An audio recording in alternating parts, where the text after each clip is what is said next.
There are two types of people in this world, penophiles and nebophiliacs, and of course I come from the latter. Noah comes from the former, and Henry typically doesn't really like Nebbiolo at all. So today we're gonna put him through a lot of punishment, and Noah and I are gonna have a great time tasting the difference between Barolo and Barbaresco. Can we guess the difference? And at the end of the day, what's actually better? Let's find out. Just doing a little bit of research here before we get into this. We are doing Barolo versus Barbaresco. Hey Siri, what's the difference between Barolo and Barbaresco? Barolo, smaller size. Meanwhile, one Barolo versus one Barbaresco. This is like wine nerd dreams right now. I don't know what a wine from Barolo is gonna taste like, and I don't know what a wine from Barbaresco is gonna taste like. So I'm just gonna go 1 and 2. I'm gonna say what I think is similar to the others and what I think isn't. All right, wine number 1. There's not a lot of visual cues. I'm guessing that this is the mini bracket. This is like wine number 1 and wine number 2. And honestly, they look identical to me. Very similar, very kind of pale tawny. So this sounds like the first thing. Obviously, it's the first one I'm having. A little bit tannic, a little bit of barrel age. I'd say that's a medium weight red wine. This one's definitely showing a lot more oxidative development, a lot more maturation. It's to be expected in Nebbiolo, especially from Barolo and Barbaresco. Very earthy, very iodine-y, but still got that nice fresh red cherry. Like it's pretty well pieced together neb.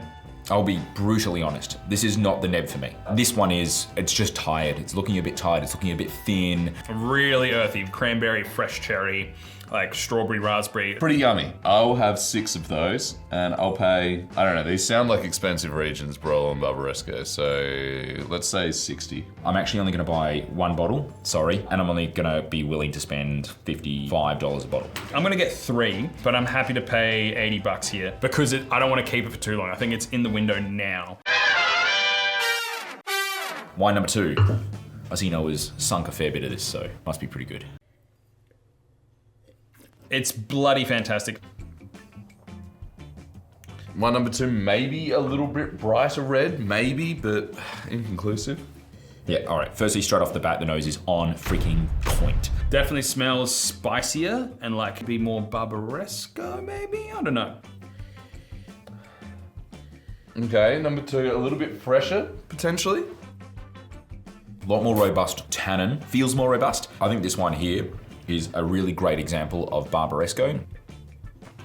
That has life in it. That has tannin, beautiful acid. Feels more primary fruit. I'll have another 6 of those, and I would pay $65. This wine here, I would pay a little bit more for, $75 a bottle. I'd buy like 6 of this. This is the winner out of the 2 for me. Happy to pay $90. That's got life in it. Drink that one, drink wine number 1 now, drink wine number 2 from now for the next decade. Like, I think that's a winner. Delicious.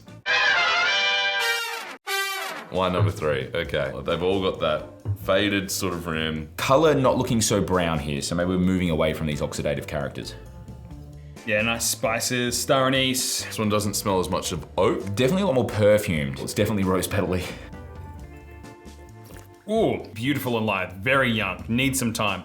But underneath it is just this gorgeous red cherry. A little bit more sour than the others. Are they all Nebbiolos? I assume they're all Nebbiolos. Fabulous, and a step up from the first 2. I think it's Barolo. Happily drop around about $120 a bottle. I'd happily buy 12. Love this. 12, really killer, 75 here. That one I like a little bit less, so I'll have 3 bottles of it, and I'll pay $45 for it. And wine number 4, wine 2 of bracket 2. A lot more new oak influence here, which was actually popularized in Barbaresco of all places. Much more earthy, much more mushroom heavy. It literally makes it feel like all of those little dots on my tongue are turning into, they're quite popular at the moment. Like you put them on the back of your phone and they look like Lego pieces, but it enables you to stick your phone to walls. That's what it's doing to my tongue. It's making my tongue feel like one of those phone accessories that will like, How's that tannin? That first one was a Barbaresco and the second one was a Barolo. Oh yeah, that's got more, even more body. That is so all-encompassing, but definitely speaks more to that kind of Barolo style. I like that a lot. I'll have a dozen. I know, I'm shocked as well. $70. I'm gonna go another 12 bagger here. I'll pay $80 for the Barolo. I would drop around about $150 a bottle for this and I would buy 12. No, I lie, 110. I do not believe that there is any difference between the 2. They could both be Barbaresco. I'm not quite as like neb-affiliated as someone like Brendan. Could almost be made by the same person. They feel very closely linked. Wine number 5. This is the brownest of them yet, I would say. Like, I don't know if you can see the color better when you're swilling it around, but you see... Paler, got some lovely kind of orange licks in there, but definitely very tawny kind of thing. Quiet, really quiet. That super tannic, I think it's probably from the first place. Sweet fruited. I think it's Barolo. The tannin's really interesting, but the Brett definitely gets in the way of enjoying the wine. Ooh, that is tight. Tight, yeah! That earthy iodine thing that I see in Barolo. So I'm gonna go Barolo off the dome. I like it less. 3 bottles, $50. I'm really sorry. I'd pay like $60 a bottle for it and I'd buy one. It's not quite as delicious as the last wine, so I'm gonna go 6. Happy to pay $70 here for it. And then last wine, definitely the deepest colored of the bunch next to wine number 1. My theory is this should be more fruit forward than the others because it's gonna fall into category 2. This is even more intense on that earthiness. Yeah, a little bit oxidative. I think that is a ripe version of Barbaresco. Oh, that's tight. This is Barolo. It's really good. I'm getting 3 for 60. This is my sort of wine of lineup, and I would pay the most for it, $150 a bottle, and I would buy 12. That one will be $70 and I'll have 3 of those as well. I mean, that's Nebbiolo for you. It is an intense thrill ride. It is just everything dialed up to 11. Looks to me at the moment that, if I am correct, Barbaresco may have won this. Let's see what the boys think. All right, guys. Tannin. Delivered. 100%. 6 different glasses of tannin. Yeah. How'd you go? Because you're not a usual fan of Neb. Did Yeah, you that's buy? what I was interested in. I bought some. I don't know if it's just like whenever I'm presented with 6 wines, I'm going to end up like picking a favorite sort of thing. Yeah. But, no, there was one wine in here that stood out, and I was like, yeah, I'll take a dozen of that home. So what I did was just try and pick 3 that were one sort of thing, and then 3 that were another sort of thing. Each wine is either a 1 or a 2, and hopefully they all line up. Okay, that's but interesting. We'll Cool. see. Awesome. My preconceived idea was that I prefer Barbaresco over Barolo. In my belief is that what I think is Barbaresco, I still prefer over Barolo. Okay. I am the opposite. I preferred Barolo Yeah. over Barbaresco. I like the power and the weight and the richness and generosity. I actually didn't like some of these wines for the reasons of largely the same thing. They're oxidated. Some of them are matured. I was also overly harsh with one of these wines. Start with that, because the wine that I was overly harsh with was wine number 1. Really? Wine number 1, I said $55 in one, and I thought it was Barolo. And I've actually want to reverse that. I would like to pay a lot more for it. This was the one that I thought was most matured, definitely. I think this one is in its window. Fantastic. But I wouldn't buy 12 because I don't want to keep it for that long. What age do you reckon it is? What I think year? it's like 10 years old, I reckon. 10 years old, 2014 or so. So do you think this is Barolo? Yeah, I thought it was Barolo, yeah. Okay. Okay. Let's see. It was $120 a bottle. Okay. Barbaresco! Barbaresco. Musso. Barbaresco Rio Sordo 2018. So it 2018. definitely had some time. Definitely some decent age on it. This, I thought, then must be Barolo because I thought this was different to the first one. Well, you're Yes. correct. Well, each one I think is going to be different. Like that one's going to be different, that one's going to be different, that one. This one, I thought that one was more secondary, this one is more primary. Barbaresco is known for more oak handling and maturing, and Barolo is fresher and more fruit forward, or the other way around? Actually, the opposite. With this bracket, like that looks more like Barolo and this looks more Barbaresco in my head. Maybe there's a vintage difference, but Yeah. I love this actually a little bit more, funnily enough. At the time, I wanted to spend $75 and buy 6. I wanted 12 for 90. I love this. 6 for 65. Cool. 65. And it is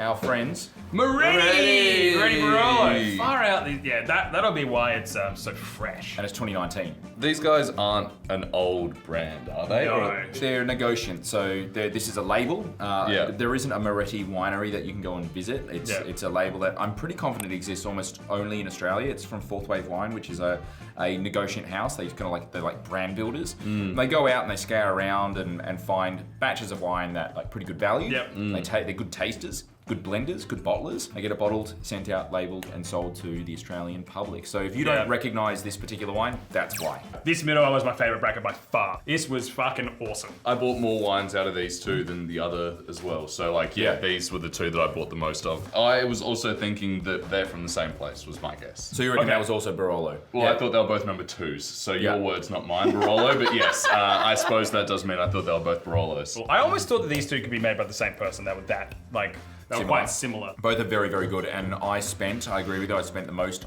on these two wines. I wanted 120 bucks for wine number 3, and I wanted to buy 12. I was 12 for 75 with this one. I was 3 for 45. I didn't like that sourness to it quite as much. All right, well, how much was it? It was 125 bucks. Oh. It is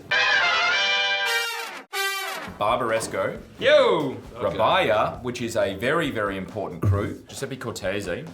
Amazing. Jim Barry! Jim Barry's bringing it in. Pretty cool. Thanks, Jim Barry. So not the same. It's a 1, not a 2. Like the first bracket looks like it's inverted in comparison to this. This one feels more traditional to the 2 places. Okay, interesting. So I almost look at the first one as like a red herring.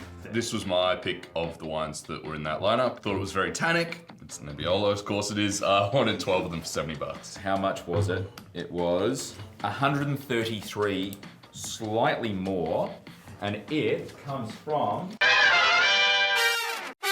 Luigi Baudana, which is a winery that was maybe about 15 years ago sold to the GD Vira, Vira family. So they run it now. I made these ones in 2014. It's a tiny winery, as in their crush goes for a day. Sick. This one kind of went a little bit rye for me. So yeah, a bit of Brett going on. To be honest, I don't see a lot of like bready nebs, which I still spent. I spent 60 bucks a bottle, and I wanted to buy one. So I stung a little bit more than you said. 3 for 50 bucks. I figured these are all expensive, but I still quite liked it, but I feel like I was riding on this high, and I started to like feel to come down with this last bracket. But I still wanted half a dozen of this, and I'm happy to pay 70 bucks. That was pretty good. All right. Well, happy to pay 70, but you're paying 240. Oh. shit. That's Wow. Okay, so Roagna is a very well collected, hyped producer, amazing, loved by the natty heads. Look, how like basic is the label? yeah. Yeah. So that's the phenomenon. Like really expensive wines can get away with like really basic labels, but when you're They cheap, forgot to drag the fucking Yeah. asset down on the. Oh. Just before we started filming this, we were sat around talking about the different shades of lavender and how it's going to affect the sales of our wine. And meanwhile, old mate's charging $230 and it looks like the business card from the Butterbank strip club. wine number 6. I've gone the exact opposite. Oh, wow. Which really showcases, honestly, this whole like I can taste Barolo from Barbaresco. This is kind of like the meme in the industry. It's really hard to do, and therefore, I mean, what does it even matter? Do we really see Barbaresco as like queen and Barolo as king? I kind of think it's all a bit bullshit. It's all like good or bad neb, right? This I loved. I thought it was great neb. I quite like this as well, but I wanted 3 bottles for 60. I just thought this was a little bit more muted. Yeah, it was 3 bottles for 70. Again, we're like olive tapenade, soury sort of thing. It's just 150 and 12. And what was it? It was 247. Oh my god! Sandrone. it's got paper on it. Of course, it's expensive. Oh yeah. Sandrone, amazing producer as well. Another 2018. So like referencing sort of the Barbaresco 2018, where these are both from the same vintage, then you can sort of start to see the vagrances of vintage really do change significantly. So it's kind of a bit hard to do Barbaresco, Barolo when they're on different vintages. They're not going through year by year. Yeah, it's like 100% the same vintage, which maybe one day we'll be able to afford to do. But look, I'm stoked that's going to come home with me tonight. So what's the one in the lineup? Well, it looks like... no, it was Luigi Baudana got straight dozens across the board. Yeah. From even Henry, like Yeah. that was your only straight dozen. We both got a dozen that. That makes me very happy. It is an obvious winner, I think. It's your wedding wine. That makes sense. It's still. Luigi Baudana, Barolo, wine lineup. Barolo versus Barbaresco. What won? What actually won? Well, Barolo took out the reigning champ. And then the average. Okay, guys wine really liked and that. number 1, which is Barolo, which I had 3. I had 6. Wasn't wine number 1 I had Barbaresco? 12. Number 1 was Barbaresco. So 3, 6, and 12. So that's 3, 6, and 12. That's 20, 21. 21. Yeah. 21. do you want to tally this up, and Yeah. we'll 21. we'll fast forward this bit for you. 1 hour later. 18. So I had 6. 6. 3 hours later. It is signed, sealed, and delivered. Barolo is the winner in the challenge by a comfortable 20 bottles, 58 to 78 purchased. Not in my book, but across the average of this channel, yes. If you want to make no one happy, just everyone a little bit happy. And if you guys want to be a little bit happier as well, these are all available with 10% off if you are in Australia using the code WFTP. That's huge. On different drop. If they're not sold out already. Even if you just grab 4 of the spenny ones and then use the code, you can probably even justify getting a couple free bottles of Unico Zello Esotarico in there as well. Please! Until next week, we're going to be here. Thanks for chiming in. Subscribe, like, bell notification, icons, things. You don't even know what that does. It's all the things that make us... You don't know Never what do that that. does. Bye.